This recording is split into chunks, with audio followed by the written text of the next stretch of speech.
Em ơi, em ơi, nhìn chị Thối. Thế như mẹ Hải chiều nay gọi đấy.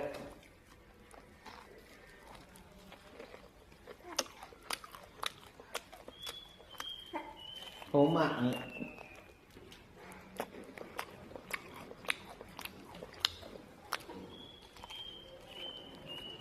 Ý giời, xịn chưa? Trần gì tôi cũng đấm ăn. Cái xìa người ta có là không có thì cũng xìa, chỉ xìa ghép thôi.